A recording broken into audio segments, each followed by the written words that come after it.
Hay un eslogan que suena como mantra que dice que nosotros hemos creado a Dios y no que Dios nos creó a nosotros. Pero ¿cómo llegamos a esa sorprendente deducción?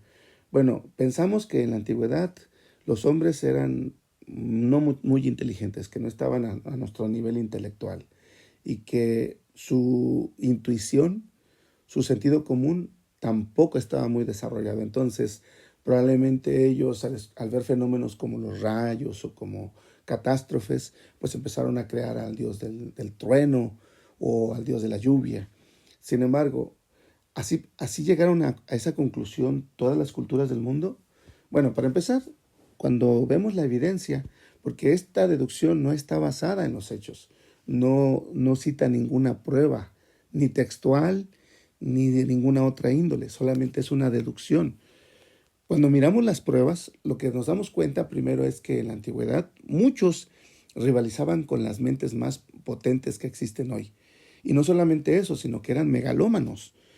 Y, por ejemplo, cuando hacían lo que hicieron, dejaron testimonio de sus hazañas. Muchas de esas hazañas son difíciles ahora de explicarse cómo las lograron. Y de replicarlas, probablemente también imposibles de replicarse. Por ejemplo, en Perú hay construcciones con piedras poliformes. Y uno se pone a pensar, bueno, ¿por qué estas personas no hicieron bloques y se facilitaron la vida? ¿Por qué tuvieron que tallar piedras que en muchos casos pesaban toneladas y formar lo que técnicamente son rompecabezas, pero no usaron pegamento, no usaron argamasa? Bueno, esto tuvo dos propósitos. Número uno, eso logró que, por ejemplo, duraran hasta nuestra fecha. Han sobrevivido a catástrofes, a terremotos y siguen allí en pie. Y número dos, eso es como decir, estaban presumiendo de su capacidad, estaban demostrando que ellos podían hacer cosas que muchos no iban a poder hacer y probablemente hasta pensaron, si no hacemos esto, los del futuro van a pensar que éramos medio brutos, pero no es así. Ahora, cuando usted ve sus poemas y su literatura, se da uno cuenta que ellos llegaron a deducir que existía Dios de una forma más inteligente, más elegante de lo que nosotros suponemos. Para empezar, no habría modo de que en la antigüedad Dios interactuara con la humanidad de tal manera que en la memoria de los seres humanos de todas las culturas quedaba una prueba de que Él existía. Este video va a estar en dos partes. Más adelante me voy a centrar en algo que Dios hizo que dejó una huella indeleble por miles de años en los seres humanos y que demostraba que Dios existía. Pero otra más está en lo que ellos observaban a su alrededor. Por ejemplo, cuando miraban los seres vivos o el universo, el sol y la luna, se daban cuenta que esas cosas pues estaban más allá de nuestra capacidad. Su tecnología y las hazañas que ellos tenían no podían rivalizar con eso. No podíamos igualar las cosas que estaban allí, por mucho que fueran, por muchas proezas que hiciéramos. Por ejemplo, Alejandro el Magno derrotó un ejército quizás el doble o 5 veces más grande que el nuestro. Sin embargo, en la naturaleza había un testimonio silencioso, pero muy elocuente y aplastante contra aquel que dudara de la existencia de Dios. Vamos a recurrir a nuestra amiga la inteligencia artificial y vamos a ver ejemplos muy específicos de esto. Por ejemplo,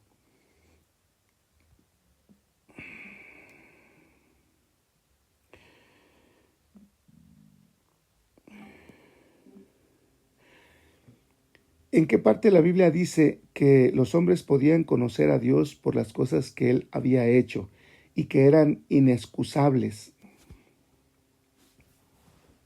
Buscando eso en la Biblia. Dame un segundo. Eso está en Romanos 1:20, en el Nuevo Testamento. Mira el texto, versión Reina Valera 1960, la más común. Porque las cosas invisibles de Él, su eterno poder y deidad, se hacen claramente visibles desde la creación del mundo, siendo entendidas por medio de las cosas hechas, de modo que son inexcusables. Y justo antes, en el versículo 19, dice, porque lo que de Dios se conoce les es manifiesto, pues Dios se lo manifestó.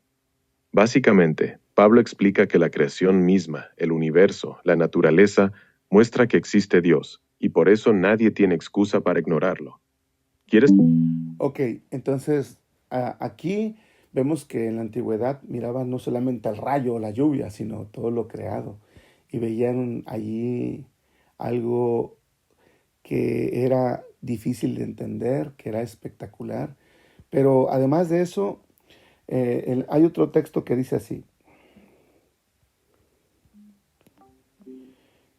¿En qué parte de la Biblia dice que cuando uno miraba los cielos, la luna y las estrellas, qué es el hombre para que Dios lo tenga presente?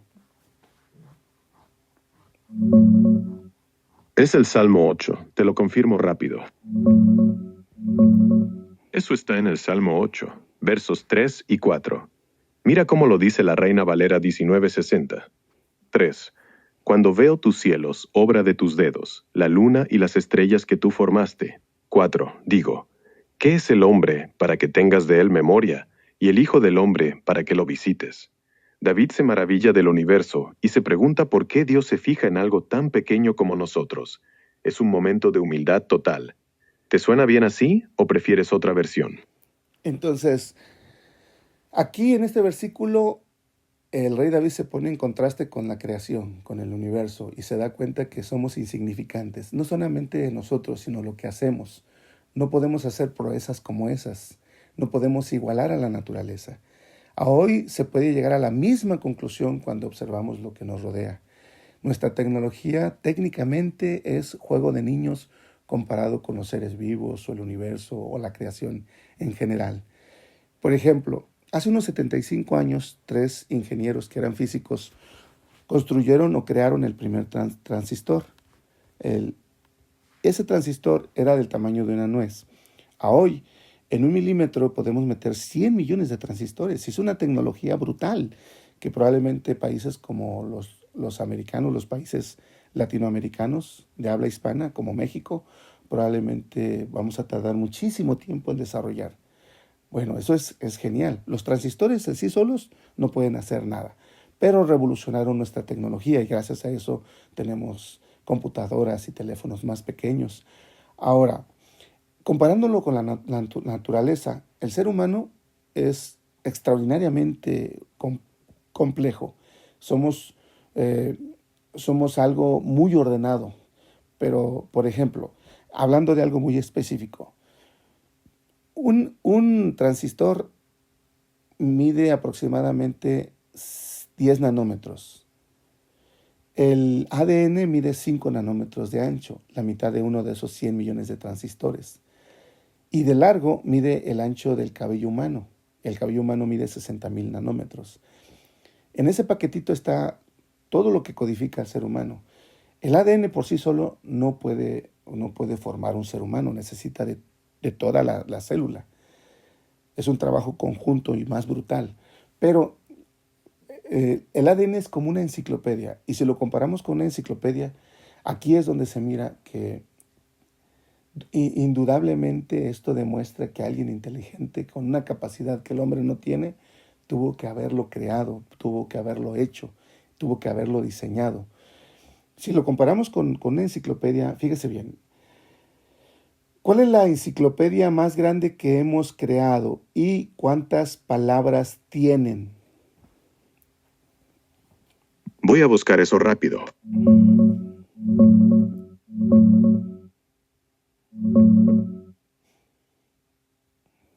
La enciclopedia más grande que hemos creado es Wikipedia, sin duda. Es la más extensa por volumen de contenido y palabras, y supera con creces a cualquier otra histórica. En la edición en inglés sola, que es la más grande, ya hay más de 5.000 millones de palabras, alrededor de 5,5 millones según datos de marzo del 2026. Imagínate, eso equivale a unas 3.080.000 copias completas de la enciclopedia británica. Si sumamos todas las versiones en los 300 plus idiomas, el total es aún mayor, más de 66 millones de artículos en total, pero no hay un conteo exacto público de palabras combinadas, aunque fácilmente pasa los 20-30 mil millones, porque el inglés representa solo... Ok, y luego sigue diciendo la Wikipedia. Bueno, aquí la inteligencia artificial, que antes de la Wikipedia, la enciclopedia más grande era la Jungle de China de 1408, que tiene unos 370 millones de caracteres chinos, que equivalen a más o menos unos 250 millones de palabras en inglés. Ok, entonces, en comparación, el ADN, una sola fibra de ADN tiene 6.400 millones de nucleótidos, o sea, 1.400 millones de palabras más que la Wikipedia, si cambiamos a los nucleótidos por palabras. Pero cada nucleótido es una palabra de aproximadamente 40 o 45 letras. Entonces estamos hablando de algo brutal, sin igual, incomparable.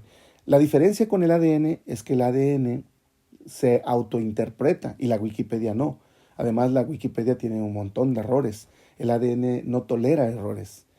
Y por otro lado, si nosotros pudiéramos hacerlo, aquí es donde se ve la grandeza. ¿Por qué nosotros no hacemos algo similar y creamos, por ejemplo, un mecanismo del tamaño de un granito de arena y le metemos toda la información para que a partir de ese granito de arena se forme una ciudad o un automóvil en una matriz pequeña? Bueno, porque nosotros no tenemos esa capacidad, pero ¿quién sí la tuvo? ¿Quién tiene la capacidad de hacer esas cosas que son pasmosas? Este tipo de razonamientos son los que utilizaron en la antigüedad los sabios, como los que escribieron la Biblia, para darse cuenta de que pues había argumentos muy poderosos y elocuentes que demostraban que Dios es real. Este es uno de los miles de millones de ejemplos que se pueden poner, porque en todo nuestro alrededor, en toda la creación, existen un montón de cosas complejas que hacen real la vida. Eh, por ejemplo, la distancia exacta que tenemos del Sol. ¿Cómo es posible que en otros planetas de nuestro sistema solar la presión sea tan brutal que lluevan diamantes y que, por ejemplo, en otros no haya atmósfera? Además de la duración del día, la rotación de la Tierra, el tamaño de la Tierra, bueno, la composición que hay, la cantidad de agua. O sea, podemos pasarnos horas enteras hablando de todos esos detalles, pero en específico, la ciencia, a pesar de que han invertido grandes cantidades brutales de dinero y de recursos, sí hemos logrado cosas que son sorprendentes. Por ejemplo, a utilizar elementos básicos y crear aminoácidos o nucleótidos, que son las bases del ADN, o pequeñas fibras de ARN, y que esas fibras de ARN se dupliquen, pero esas duplicaciones son básicas. Si comparamos todavía con la estructura de la célula, pues es una cosa todavía brutal. Y la única explicación lógica es que alguien tuvo que haber creado esas cosas, que tuvo que haber creado el universo, la vida, la célula, el cerebro, los animales, los insectos, las plantas, todo lo que hay. Hay muchos ejemplos en los que podríamos detenernos, pero mucha gente no cree en Dios principalmente por los abusos que ha hecho la religión. Por ejemplo, en la antigüedad se utilizó la religión para que un grupo de listillos pudieran manipular a las masas o controlarlas, tenerlas allí sublevadas. Pero eso sucede también hoy. Por otro lado, la Biblia dice que la gente no cree en Dios porque no investiga, pero las pruebas son aplastantes y elocuentes. Un ejemplo que me gusta mucho poner es el tipo de simbiosis. ¿Cómo pueden seres que no tienen cerebro hacer este tipo de cosas? Por ejemplo, la acacia hace una simbiosis con las hormigas. Las hormigas podan, fertilizan y cuidan a la planta de invasores. En cambio, la planta le da néctar. Ahora, la hormiga se alimenta de sacarosa, pero una vez que se alimenta de el néctar que le da la acacia, la hormiga ya no se puede alimentar de ninguna otra cosa. Si se va de la planta, ésta muere. ¿Por qué? Porque la planta ha diseñado una proteína que ataca directamente a otra proteína que cataliza o que ayuda a metabolizar la sacarosa. Es la invertasa. Ahora, las proteínas son estructuras muy precisas. O sea, un solo pliegue y la proteína es inútil. ¿Cómo puede una planta diseñar un mecanismo tan sofisticado para atacar algo con mucha precisión? Si nosotros quisiéramos hacerlo en el laboratorio, bueno, hemos hecho sustancias que manipulan a otras personas, pero aquí estamos hablando de algo mucho más sencillo y elegante. Entonces, la única explicación que hay es, alguien diseñó este tipo de cosas. Y como este ejemplo, la naturaleza está plagada. Entonces, los argumentos a favor de que hay una mente atrás de todo esto que hace algo, porque la naturaleza, la vida, no solamente es extraordinariamente compleja, sino que tiene una precisión total y además de eso es mucho, muy eficiente, más que todo lo que nosotros hemos creado.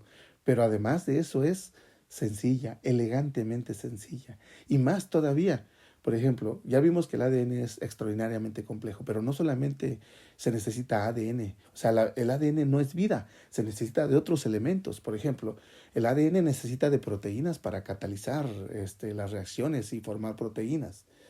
Pero, ¿qué surgió primero, la proteína o el ADN? Pero además de eso se necesita una membrana para proteger esas estructuras que de otra manera se disolverían. Entonces, ¿qué surgió primero? ¿La membrana, el ADN o la proteína? ¿Y qué hay de los ribosomas? Entonces, una proteína es una máquina simple. Quitamos uno de los elementos y la proteína técnicamente es inútil. O más bien, la célula técnicamente es inútil.